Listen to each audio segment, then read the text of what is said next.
Some people can sleep 4 hours a night and wake up feeling like they won the lottery. No alarm, no coffee, no crash. They've done this their entire lives. Scientists studied them for years, trying to figure out what was wrong. Turns out, nothing is. They have a genetic mutation that lets their brain do in 4 hours what yours needs 8 to accomplish. And you're probably not one of them. Chapter 1. The Discovery.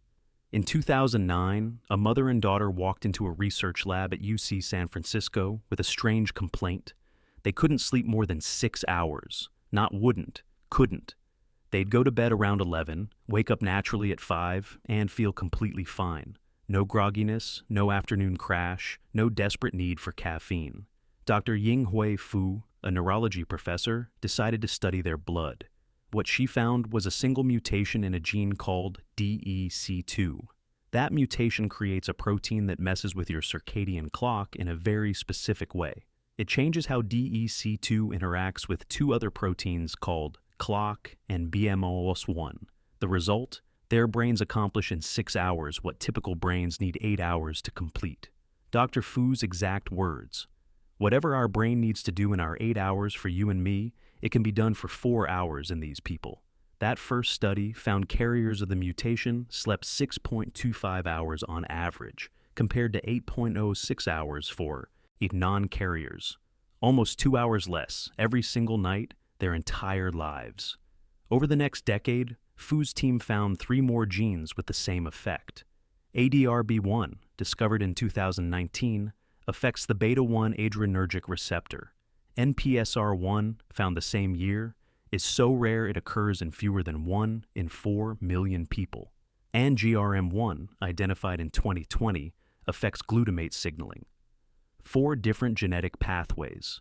One shared result: less sleep, no consequences. Chapter 2. What makes them different? So what's actually happening inside their brains?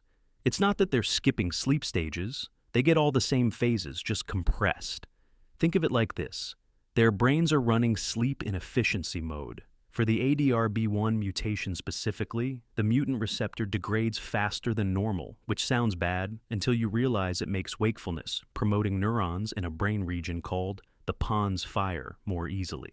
The ratio of wake-promoting to sleep-promoting neurons actually tips toward wakefulness. For NPSR1 carriers, the mutant receptor is both easier to activate and better at switching on downstream wakefulness pathways. Here's the wild part. NPSR1 carriers also showed resistance to memory deficits when sleep deprived. In mouse studies, normal mice forgot things after being kept awake. Mice with the mutation, they remembered just fine. Dr. Fu, NPSR1 not only promotes short sleep, it also prevents memory problems that usually result from sleep deprivation. Louis Tacek, Fu's longtime collaborator, has proposed what he calls the third process of sleep regulation. Beyond the normal homeostatic and circadian drives, there might be a behavioral drive that compels action. Finding food, pursuing goals, getting things done. Short sleepers may simply have that drive cranked up to 11. The important thing to understand, this is about brain wiring, not discipline. They're not pushing through tiredness. They're not ignoring signals. Their brains genuinely need less. Chapter 3. Signs you might be one. Before you get too excited, let's run through the actual criteria. Natural short sleepers share a very specific set of characteristics. They've slept this way since childhood, not since college, not since that demanding job started, since they were kids. They wake naturally after 4 to 6 hours. No alarm clock. Their body just decides it's done. They don't need caffeine to function. Coffee is optional, not survival. They sleep the same amount on vacations. Weekends, holidays, beach trips, doesn't matter. Same schedule. They never nap. The nighttime hours are genuinely sufficient, and they can't oversleep. Trying to sleep longer actually makes them feel worse. One of Dr. Fu's study participants, a woman named Abby Ross, described it perfectly. "No matter if I get 2, 3, 4 hours, I always feel energetic and awake." She spent her whole life thinking something was wrong with her until the study validated what she'd always known. Both her parents and her son appear to have the same trait. A 2014 twin study made the genetic component crystal clear. One twin had a DEC2 mutation, one didn't. The carrier slept 5 hours nightly. The non-carrier slept 6 hours and 5 minutes. During 38 hours without sleep, the carrier had 40% fewer performance lapses. After the deprivation ended, the carrier needed only 8 hours of recovery sleep. The non-carrier needed 9.5. Same genes everywhere else. Just that one mutation making the difference. Chapter 4, Signs You're Not One. Here's the uncomfortable truth. If you're watching this hoping you're special, you're almost certainly not. About 33% of American adults sleep less than 7 hours a night. But natural short sleepers, they're estimated at 1 to 3% of the population. Some researchers think the real number is even lower, maybe less than 1%. That means for every actual natural short sleeper, there are 10 to 20 people who are just chronically exhausted and don't realize it.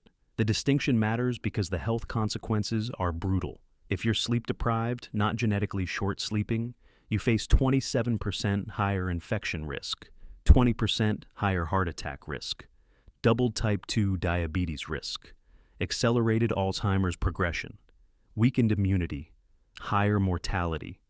Here's the cruelest part. Sleep deprivation impairs your ability to know how impaired you are. Research consistently shows that people running on insufficient sleep genuinely believe they're fine, while tests show their reaction, times, and judgment are tanking. Being awake 24 hours creates cognitive impairment, similar to being legally drunk. A study found people sleeping 6 hours for 2 weeks performed as poorly as people who'd been awake 24 hours straight. But those 6-hour sleepers thought they were doing fine. The difference between a natural short sleeper and a sleep-deprived person? The natural short sleeper feels refreshed. No caffeine needed, no weekend catch-up, no afternoon crash, no brain fog. Same sleep amount on vacation as workdays. If any of that doesn't describe you, you're not in the 1%. You're in the 33% who need more sleep and aren't getting it. If you're finding this interesting, consider subscribing. I drop videos like this regularly. Anyway, back to it. Chapter 5, The Unfair Advantages. This is where it gets genuinely annoying. Natural short sleepers don't just need less sleep, they also tend to be happier. In a 2021 study, 163 confirmed short sleepers were compared to 47 of their unaffected family members. The short sleepers showed significantly more resilience on the Connor-Davidson Resilience Scale, significantly less sleepiness on the Epworth Sleepiness Scale, significantly fewer depression symptoms on the Beck Depression Inventory. Dr. Fu's observations across years of research, they are very energetic, very optimistic, always optimistic and go, go, go. They deal with stress better. One study participant is nearly 80 years old and was training for a triathlon. Another could remember everything and never needed to take notes in class. Another knows 13 languages. But wait, it gets worse. They also have higher pain tolerance. Brad Johnson, a 65-year-old study participant, needs both knees replaced. Surgeons look at his x-rays and ask how he even walks. His response, "It really doesn't bother me unless I'm running and jumping." He once had a colonoscopy without anesthesia because he forgot to arrange a ride home. His words, "It was uncomfortable, it was painful, but it was something I could do." They're also largely immune to jet lag. Johnson says when he crosses time zones, he experiences significantly less jet lag than his wife and children, usually recovering in about a day. So, to recap, they need less sleep, they're happier, they're more resilient, they tolerate pain better, and jet lag doesn't really affect them. The genetic lottery has favorites, apparently. Chapter 6, The Famous Liars. History is full of high achievers claiming they sleep 4 hours a night. Donald Trump says 3 to 4. Elon Musk claims 6. Margaret Thatcher famously said 4. The DEC2 gene was even nicknamed the Thatcher gene because of her claim. Thomas Edison bragged about only needing 3 to 4 hours, calling sleep a criminal waste of time inherited from our cave days. Here's what nobody mentions about Edison. He had a bed in his office. He took naps lasting 2 to 4 hours regularly. His total daily sleep was probably 7 to 8 hours, just broken up. Not a short sleeper, just a good marketer. Musk has admitted his mental acuity drops if he sleeps less than a certain threshold. That's not genetic short sleeping. That's just sleep deprivation with a big ego. Obama said he slept 5 hours during his presidency, but he was clear that was forced by the schedule, not natural preference.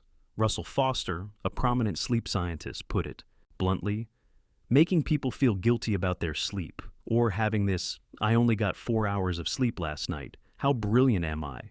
approach is almost tantamount to irresponsible because we're all so very different. The consequences could be really bad. By the way, Albert Einstein reportedly slept 10 hours a night. Bill Gates emphasizes the importance of at least 7 hours. Ariana Huffington literally collapsed from sleep deprivation and now advocates for healthy sleep. Dr. Fu has been clear. There is no connection between brilliance and sleep length. Short sleepers are just as likely to be ordinary people as exceptional ones. The narrative that success requires sacrificing sleep is mythology, dangerous, health-destroying mythology. Chapter 7. Why you can't train this? You cannot become a natural short sleeper, not through discipline, not through biohacking, not through apps or supplements or cold showers or meditation. A 2021 paper stated it directly. This sleeping habit is not meant to be practiced or learned upon one's desire, but rather is an intrinsic nature that lasts lifelong. The mutations affect fundamental brain wiring. Either you have them or you don't. It's inherited as an autosomal dominant trait. 1 copy of the mutation, and you're a short sleeper. 0 copies and you need your 8 hours. What happens when you force it anyway? Cognitive impairment accumulates. You lose the ability to accurately judge your own impairment. Metabolic disruption leads to weight gain and insulin resistance. Your immune system weakens. Mood disturbances emerge. You age faster at the cellular level. Sleeping 5 hours or less increases your all-cause mortality by about 15%. Data from nearly 2 million users of a sleep app found that sleep needs range from 5 hours to 11.5 hours. The median was 8 hours. 48% of users needed 8 hours or more. The people who genuinely need only 5 hours are statistical outliers. Here's what adaptation actually means. You adapt to feeling tired. You do not adapt to being impaired. Your brain cannot accurately assess its own sleep deprivation. You just stop noticing how poorly you're functioning. Chapter 8. The protection. Here's the final twist. Natural short sleepers might be protected against Alzheimer's disease. This seems backwards. For everyone else, sleep deprivation dramatically increases Alzheimer's risk. 1 sleepless night increases brain beta amyloid by about 5%. Sleep deprivation increases tau protein in cerebrospinal fluid by about 50%. Poor sleepers have roughly 68% higher risk of cognitive disorders. The brain clears amyloid during deep sleep through a system called the glymphatic system. Less sleep, less clearance, more plaques. But natural short sleepers appear to be different. Dr. Fu's team engineered mice with both short sleep mutations and Alzheimer's mutations. The results? Mice with both showed significantly less tau pathology, significantly fewer amyloid plaques, reduced phosphorylated tau levels, less plaque deposition in the hippocampus and cortex. The short sleep mutations appeared to be, quote, strong genetic modifiers that slow disease progression. 3 of the 4 genes, DEC2, ADRB1, and NPSR1, have shown mechanisms for preventing amyloid and tau accumulation. A 2024 study in fruit flies found that the DEC2 mutation actually extended lifespan and promoted healthy aging. The families Dr. Fu studies appear healthy into old age. 1 participant was training for a triathlon at nearly 80. So they need less sleep, they're happier, more resilient, feel less pain, recover from jet lag faster. And they might be protected against brain degeneration. Meanwhile, you need your 8 hours just to not feel terrible. Genetics is not fair, but now you know the truth. The hustle culture mythology about sleeping less is exactly that. For the rest of us without these mutations, 8 hours isn't weakness, it's biology. Thanks for watching. If you enjoyed this, subscribe and hit the bell so you don't miss the next one. See you.